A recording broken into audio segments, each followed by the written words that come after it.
Assalamualaikum warahmatullahi wabarakatuh. Ketemu lagi dengan saya Desti Rahmawati, di pertemuan yang kedua di mata kuliah kalkulus dasar ini, saya akan membahas terkait dengan sistem bilangan real dan juga pertidaksamaan, di mana referensi yang saya gunakan itu adalah buku kalkulus edisi ke-8, dari bukunya Farber, Purcell, dan juga Rigton. Oke, langsung saja. Yang pertama itu adalah sistem bilangan real. Di kalkulus itu, kita belajar terkait dengan sistem bilangan real dan juga, sifat-sifatnya. Nah, sebelum masuk ke sistem bilangan real gitu ya, nah kita terlebih dahulu masuk di bilangan-bilangan asli. Nah, yang dimaksud dengan bilangan asli itu adalah bilangan yang terdiri dari, bilangan 1, 2, 3, 4, 5, dan seterusnya.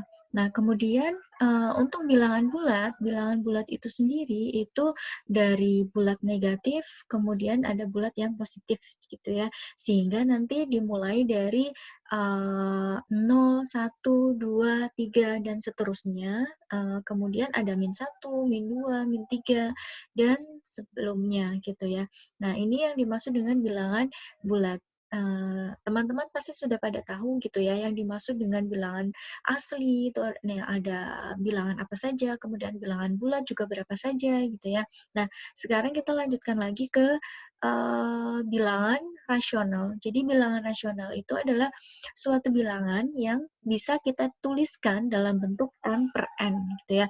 Di mana di sini M-nya itu adalah merupakan suatu bilangan bulat gitu ya, dan juga N merupakan bilangan bulat.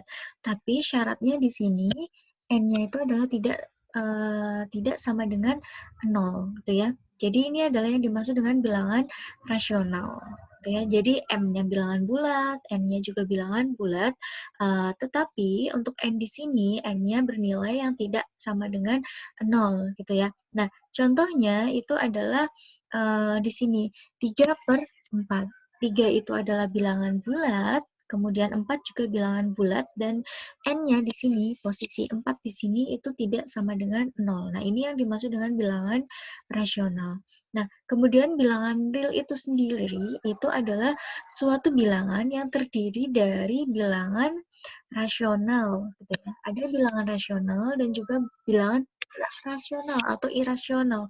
Jadi bilangan irasional itu ya, selain bilangan rasional, seperti itu ya. Nah, ini, yang dimaksud dengan bilangan-bilangan real, gitu ya. Nah, bilangan real ini, jika kita gambarkan dalam garis bilangan gitu ya, garis bilangannya adalah seperti ini ya, ini. Nah, di sini, garis bilangan ini, titik asalnya atau yang diberikan label 0 ini adalah sebagai titik asal. Nah, di, bilangan ini ya, di garis bilangan ini itu ada suatu bilangan-bilangan real gitu ya. Bilangan real tadi ada bilangan rasional dan juga bilangan irasional gitu ya. Dan juga, negatifnya dan juga nol gitu ya, itu yang dimaksud dengan bilangan real gitu ya. Nah, eee, untuk, sistem bilangan real ini ya, yang terdiri dari bilangan rasional ataupun irasional itu bisa kita gambarkan dalam, garis bilangan yang seperti ini, gitu ya. Di mana arah ke sebelah kanan ya, ke sebelah kanan itu biasanya bernilai positif gitu ya. Nah, sehingga di sini di setelah 0 ini ada bilangan, ada setengah, kemudian ada 1, ada akar 2, dan juga yang lainnya. Nah, kemudian kalau yang ke arah kiri itu biasanya yang bernilai negatif. Nah, kemudian, untuk bilangan itu sendiri gitu ya, untuk bilangan itu sendiri, bilangan asli itu biasanya kita notasikan dengan bilangan, kita notasikan dengan, notasi N ya. N itu adalah merupakan bilangan asli. Kemudian, bilangan bulat itu kita notasikan dengan, notasi Z. Kemudian untuk bilangan rasional itu sendiri dinotasikan dengan Q gitu ya. Nah, R itu untuk menyatakan suatu bilangan real gitu ya. Nah, di sini N itu adalah himpunan bagian dari, Jadi bilangan asli itu termasuk dari bilangan bulat. Nah, bilangan bulat itu termasuk dari bilangan rasional, dan bilangan rasional itu sendiri merupakan himpunan bagian dari bilangan real, seperti itu ya. Karena tadi kita tahu bahwa yang namanya bilangan asli itu kan nilainya ada 1, 2, 3 dan seterusnya. Nah, 1, 2, 3 dan seterusnya ini kan tercangkup di bilangan bulat. Bilangan bulat itu tadi ada 0, ada -1, ada 1 gitu ya, ada negatif, ada positif gitu ya. Sehingga untuk bilangan asli itu kalau kita gambarkan itu dia berada posisinya di sini ya. Nah, jadi bilangan asli ini termasuk atau merupakan himpunan bagian dari bilangan bulat gitu ya. Ini bilangan bulatnya. Jadi bilangan bulat itu mencangkup bilangan asli. Kemudian bilangan rasional. Bilangan rasional itu di dalamnya ada bilangan bulat dan juga ada bilangan asli ya, dia seperti itu. Nah, yang lebih tinggi lagi itu adalah bilangan real ya. Bilangan real itu tadi ya terdiri dari bilangan, ada bilangan rasionalnya seperti itu ya. Nah, ini yang dimaksud dengan bilangan real. Nah, di kalkulus ini kita akan belajar dengan menggunakan bilangan real gitu ya. Jadi bilangan real itu ada bilangan asli, bilangan bulat gitu ya. Kemudian ada bilangan rasional seperti itu. Nah, eee, itu, yang dimaksud dengan, sistem bilangan gitu ya, atau bilangan real gitu ya. Nah, sekarang kita masuk ke operasi dari suatu hitungan gitu ya. Jadi operasi hitungan kalau kita, menghitung gitu ya, misalnya, saya punya bilangan 1 gitu ya, misalnya X-nya itu adalah 1 dan Y-nya itu adalah 2 gitu ya. Kalau kita jumlahkan 1 ditambahkan dengan 2 itu hasilnya pasti akan sama dengan 2 ditambah 1 gitu ya. Ini ya, X ditambah dengan Y itu pasti hasilnya akan sama dengan Y ditambah X gitu ya. 1 ditambah 2 itu adalah 3, 2 ditambah 1 juga 3. Nah, sifat ini yang dimaksud dengan hukum komutatif gitu ya. Jadi di operasi hitungan itu ada hukum komutatif. Jadi komutatif ini artinya ketika kita menjumlahkan dua bilangan itu hasilnya akan sama ketika bilangan tersebut dibalik gitu ya. Misalnya tadi ya 1 tambah 2 itu akan sama dengan 2 ditambah 1. Begitu juga untuk perkaliannya gitu ya. Perkaliannya itu juga bersifat komutatif. Yang perkaliannya ketika misalnya X-nya tadi 1 dikalikan dengan 2, ini hasilnya akan sama dengan 2 dikali dengan 1.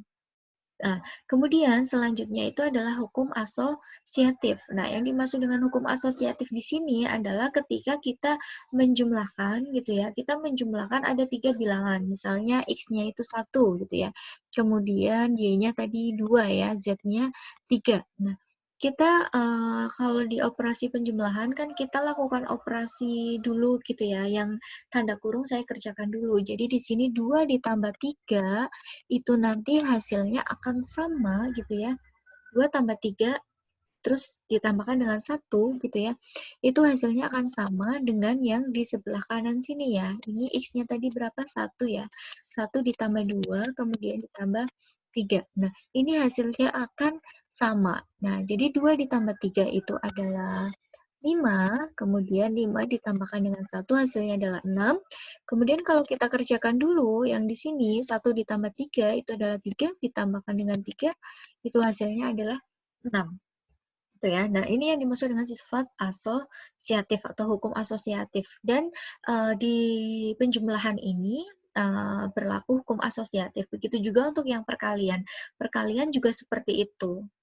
Jadi untuk perkalian itu kita kerjakan dulu yang di dalam kurung, baru kemudian yang di luarnya itu nanti akan sama dengan ketika kita kalikan dulu X dengan Y, baru dikalikan dengan Z. Nah, ini yang kedua. Nah, kemudian hukum distribusi, ini adalah hukum yang ketiga, gitu ya. Hukum distribusi ini sisi yang sebelah kiri gitu ya, itu nanti hasilnya akan sama dengan yang sebelah kanan gitu ya.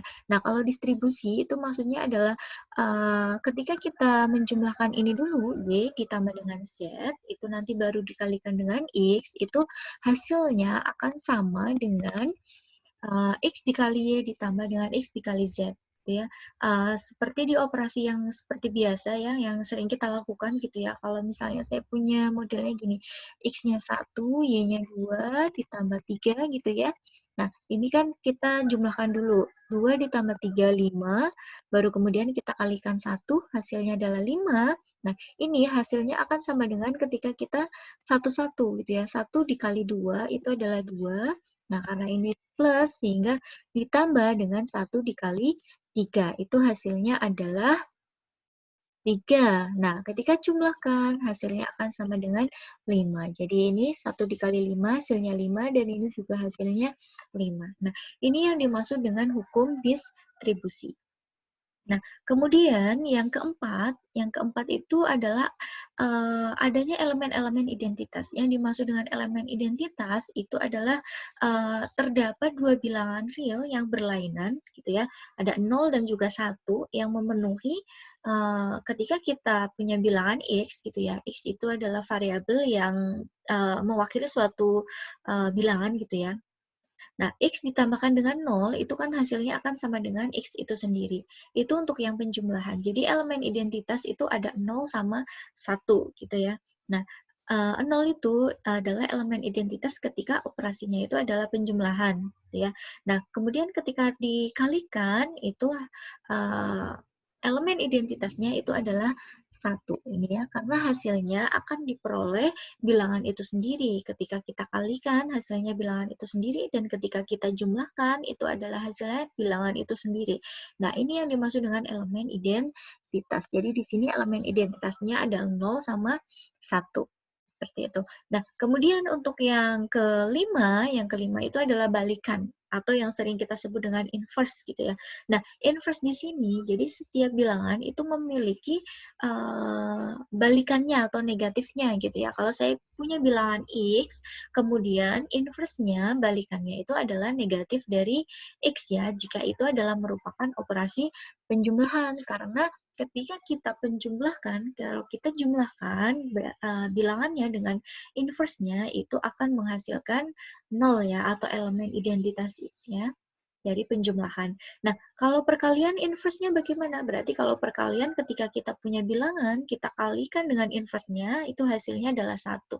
Nah, inverse-nya itu adalah X pangkat min 1. Seperti itu. Nah, ini yang dimaksud dengan balikan atau inverse. Nah, ini adalah beberapa beberapa operasi di hitungan gitu ya. Jadi ada sifat komutatif, kemudian ada asosiatif, ada distribusi gitu ya. Jadi yang ketiga dan yang keempat itu adalah elemen identitas dan juga inverse. Jadi di sini ada 4 operasi hitungan gitu ya. Jadi yang pertama itu adalah hukum komutatif, yang kedua itu adalah hukum asosiatif, dan yang ketiga hukum distribusi, dan yang keempat adalah ada elemen identitas dan juga inverse. Seperti itu. Nah, kemudian kita masuk ke urutan pada garis bilangan real ya. Nah, urutan dari garis bilangan real. Tadi kan kita sudah sempat menggambarkan yang dimaksud dengan garis bilangan ya. Jadi bilangan real itu dapat kita gambarkan dalam garis bilangan ya. Ini ya, ini adalah garis bilangannya, misalnya ya, ini labelnya itu adalah 0 gitu ya. Nah, kemudian misalkan kita punya X kurang ya, X itu kurang dari Y, berarti nilai X itu berada di sebelah kiri dari Y. Misalnya X-nya karena nilainya kurang dari Y, X-nya tadi 1, Y-nya itu adalah 2. Nah, 1 berarti dia posisinya ada di sini. Dan 2 di posisinya di sebelah kanan.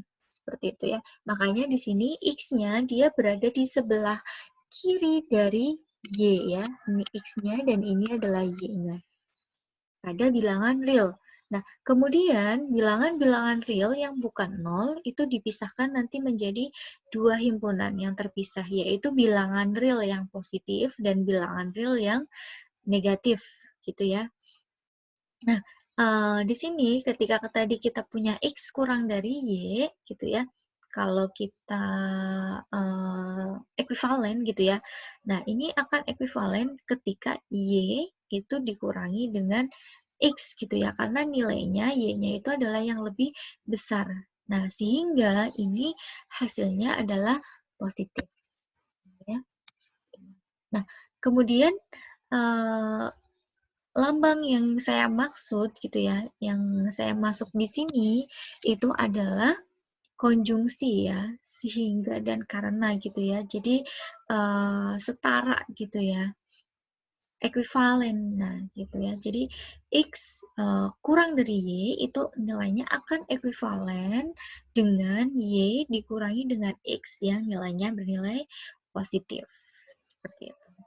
Nah, kemudian di sini ada beberapa sifat ya, sifat urutan pada garis bilangan real gitu ya. Nah, sifat urutannya yang pertama itu disebut dengan trikotomi. Yang dimaksud dengan trikotomi di sini adalah ketika kita punya dua bilangan, yaitu bilangan X dan juga bilangan Y, gitu ya, adalah suatu bilangan-bilangan gitu ya.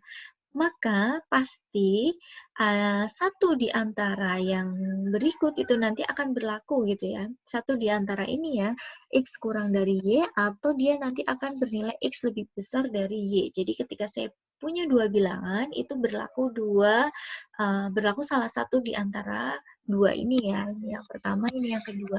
Bisa saja X-nya yang kurang dari Y atau X-nya yang lebih dari Y bilangannya gitu ya. Itu yang dimaksud dengan sifat trikotomi. Nah, kemudian yang kedua itu adalah sifat ketransitifan. Nah, yang dimaksud dengan ketransitifan di sini itu adalah ketika kita punya X nilainya kurang dari Y dan Y itu kurang dari Z, maka X itu pasti akan kurang dari Z. Sebagai contoh gitu ya. Misalnya X-nya adalah bilangan 1, Y-nya 2. Ini kan 1 kurang dari 2. Dan 2 itu nilainya akan kurang dari Z. Berarti saya ambil misalnya adalah 3 gitu ya. Jadi jika saya punya 1 kurang dari 2 dan 2 kurang dari 3, maka 1 itu nilainya akan kurang dari 3. Nah, gitu ya. Jadi X-nya itu 1, Z-nya itu adalah 3. Betul, karena 1 itu nilainya adalah kurang dari 3. Nah, ini yang dimaksud dengan sifat ketransitifan. Kemudian yang ketiga, ya, yang ketiga itu adalah penambahan. Nah, yang dimaksud penambahan di sini, ketika misalnya saya punya X kurang dari Y, gitu ya, maka ini akan ekuivalen ketika kita menambahkan ada bilangan Z lain ya. Misalnya saya ambil bilangan Z-nya 3 gitu ya. Kemudian X-nya 1, Y-nya 2. Z-nya 3. Nah, pasti nilai X nilai X, ini maksudnya X kecil tadi ya, ini juga Y gitu ya. Nilai X ya, misalnya 1 ditambahkan dengan Z-nya tadi saya ambil 3, itu pasti nilainya akan kurang dari 2 ditambah 3. Nah, 1 ditambah 3 itu adalah 4, 2 ditambah 3 itu adalah 5 gitu ya. Jadi nilai ini akan kurang dari yang sebelah kanan. Jadi ketika kita menambahkan bilangan Z berapapun gitu ya, kalau X-nya kurang dari Y, ya pasti hasilnya juga akan sama posisinya. X ditambah Z itu pasti nilainya akan sama dengan Y ditambahkan dengan Z. Nah, selanjutnya itu adalah sifat perkalian gitu ya. Yang dimaksud dengan sifat perkalian di sini adalah misalnya saya punya bilangan Z positif ya. Z itu bilangan positif itu ada 1, ada 2 gitu ya. Bernilai positif. Nah, ketika misalnya X kurang dari Y, kalau dikalikan itu pasti akan hasilnya juga akan kurang dari. Tadi kan ini 1 ya, misalnya X-nya 1, Y-nya 2. Terus Z-nya itu adalah bilangan yang positif. Misalnya saya ambil bilangan 2 juga gitu ya. Nah, sehingga ketika kita kalikan, 1 dikalikan dengan 2 itu akan kurang dari gitu ya. Ini kan 1, Z-nya itu adalah 2. Ya, ini kan nilai Z-nya 2. Kemudian Y-nya itu juga 2. 2 dikali Z bernilai 2. Nah, gitu ya. Jadi 3. Ini 3, kemudian ini 4. Nah, 3 ini akan nilainya kurang dari 4. Seperti itu ya. Nah, ini yang dimaksud dengan sifat perkalian gitu ya. Nah, ini tidak berlaku ketika Z-nya negatif. Kalau Z-nya negatif, pasti ketika kita punya X kurang dari Y, itu pasti nilainya akan berubah menjadi lebih besar gitu ya. Contohnya, misalnya Z-nya negatif, yaitu min 2 gitu ya. Tadi X-nya 1, Y-nya 2. Nah, X dikalikan dengan Z, berarti X-nya 1, 1 dikalikan dengan min 2, hasilnya adalah min 2. Kemudian, Y dikali dengan Z, Y-nya itu adalah 2, gitu ya. Ini ya, 2 dikalikan dengan Z-nya, itu tadi adalah min 2. Nah, hasilnya adalah min 4, ini hasilnya min 4, ini min 2. Nah, kita lihat antara min 4 dengan min 2, kalau kita gambarkan di garis bilangan, gitu ya, ini 0 gitu ya, kalau semakin ke kanan itu kan positif gitu ya, semakin ke kiri itu akan negatif. Nah, min 2 posisinya ada di mana? Berarti ada di sini, ini min 1 misalnya, ini min 2. Nah, min 3 di sini ya, di sebelah kirinya, kemudian ada min 4. Nah, posisinya antara min 4 dengan min 2 itu adalah lebih kecil dari min 4. Sehingga ketika kita punya bilangan X itu kurang dari Y, ya, nanti ketika kita kalikan dengan bilangan yang negatif, itu hasilnya akan lebih besar gitu ya. X dikali Z itu akan lebih besar dari Y dikali dengan Z. Seperti itu. Nah, ini adalah urutan di garis bilangan real ya. Jadi ada sifat trikotomi, kemudian ada sifat ketransitifan, kemudian ada sifat penambahan, dan juga ada perkalian. Seperti itu.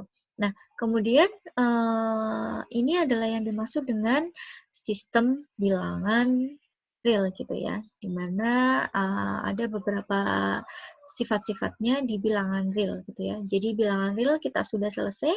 Nah, sekarang kita masuk ke pertidaksamaan. Nah, pertidaksamaan. Jadi tadi kita membuat suatu ini ya, apa namanya, sistem bilangan real itu kita bisa menggambarkan di garis bilangan. Nah, di garis bilangan itu tadi ada bilangan-bilangan real gitu ya. Nah, di sini di pertidaksamaan itu ada istilah yang dimaksud dengan selang. Nah, selang, yang dimaksud dengan selang itu apa? Selang adalah himpunan bagian dari garis bilangan, gitu ya. Nah, pertidaksamaan itu berarti kita menggunakan tanda pertidaksamaan ya. Kalau sama dengan itu pakai tandanya adalah sama dengan, kalau pertidaksamaan itu ada kurang dari, ada lebih dari, ada kurang dari sama dengan, ada lebih dari sama dengan. Nah, kemudian selang itu sendiri itu juga terbagi menjadi dua, yaitu selang terbuka dan juga selang tertutup. Kalau selang terbuka berarti itu menggunakan tanda pertidaksamaan tanpa sama dengan, ini ya. Tapi kalau selang tertutup itu kita menggunakan yang ada tanda sama dengannya, sehingga selang terbuka itu bisa kita notasikan dengan A kurang dari X kurang dari B gitu ya, di mana A sama B itu adalah suatu bilangan gitu ya, bilangan X-nya adalah nilai bilangan di antara A sampai B gitu ya. Nah, A sampai B ini adalah selang terbuka karena di sini tidak ada tanda sama dengannya. Nah, ini bisa kita tuliskan juga, notasikan dengan lambang A, B gitu ya. Di sini adalah terbuka gitu ya. Tanda kurungnya terbuka. Nah, kemudian kalau yang selang tertutup itu kita notasikan dengan seperti ini. Ini ada tanda sama dengannya. Ini yang dimaksud dengan selang tertutup. Nah, kalau kita lambangkan itu dengan menggunakan seperti ini. Tandanya adalah kurung tutup seperti ini ya.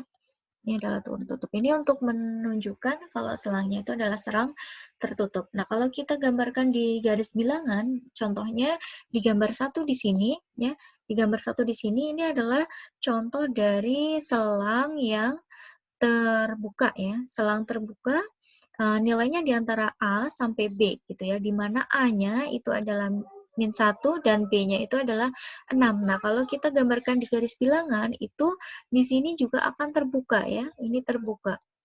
Nah, ini kan min 1 dan ini adalah 6. Terbuka ya, ini yang dimaksud dengan selang terbuka.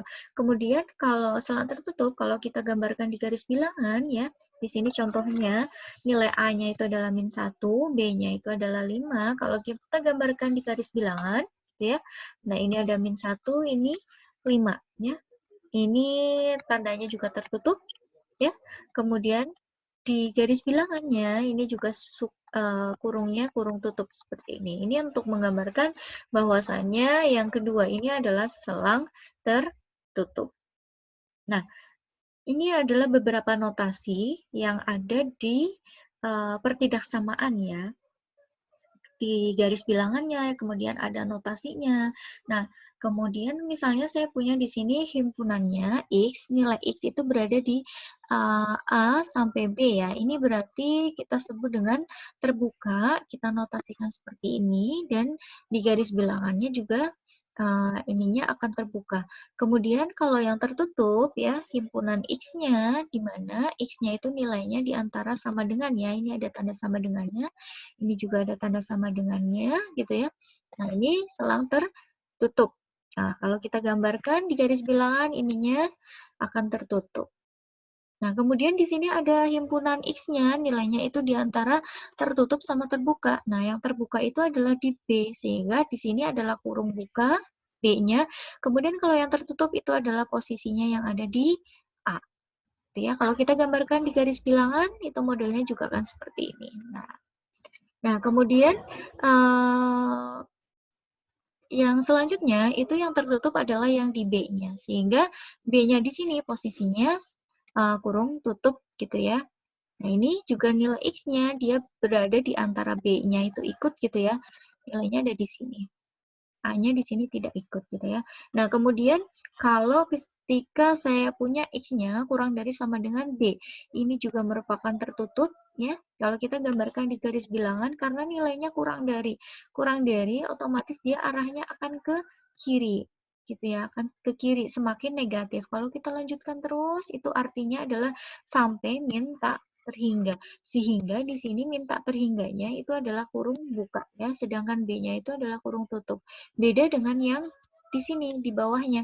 Kalau di bawahnya itu adalah terbuka dua-duanya ya, karena kurang dari dia akan semakin ke kiri, semakin ke minta terhingga, sehingga di sini minta terhingga sampai B-nya dua-duanya adalah terbuka. Kemudian kalau yang selanjutnya, yang lebih besar dari sama dengan A, berarti otomatis dia akan semakin ke kanan. Kalau ke kanan bernilai positif sampai tak terhingga, gitu ya. Nah, kemudian A-nya itu adalah selang yang tertutup. Berarti A kurang dari tak terhingga.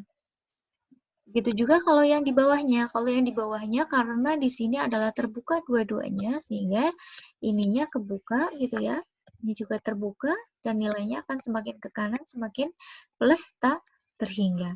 Nah, kemudian yang terakhir itu adalah bilangan real ya. Bilangan real itu berarti dari min tak terhingga sampai tak terhingga. Jadi semuanya di sini ada bilangan-bilangan gitu ya. Nah, ini yang dimaksud dengan bilangan real.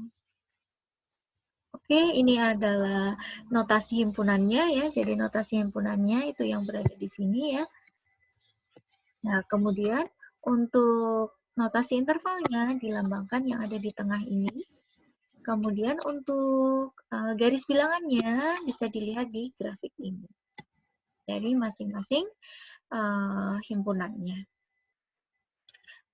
Nah, untuk menyelesaikan pertidaksamaan, gimana sih caranya? Yaitu yang pertama, sebenarnya untuk mencari pertidaksamaan itu hampir sama dengan persamaan ya, mencari solusi dari persamaan. Yang pertama itu langkahnya adalah kita bisa menambahkan bilangan yang sama pada kedua pihak atau kedua ruas dari suatu pertidaksamaan gitu ya. Atau yang kedua bisa juga dengan mengalihkan ya. Dan yang ketiga, itu kita dapat mengalihkan kedua ruas dengan suatu bilangan negatif, tetapi kemudian kita harus mengembalikan arah pertidaksamaannya kalau dikalikan dengan negatifnya, seperti itu. Nah, contohnya di sini saya punya contoh ya, ada suatu pertidaksamaan 2x min 7 itu kurang dari 4x min 2. Ini berarti terbuka ya.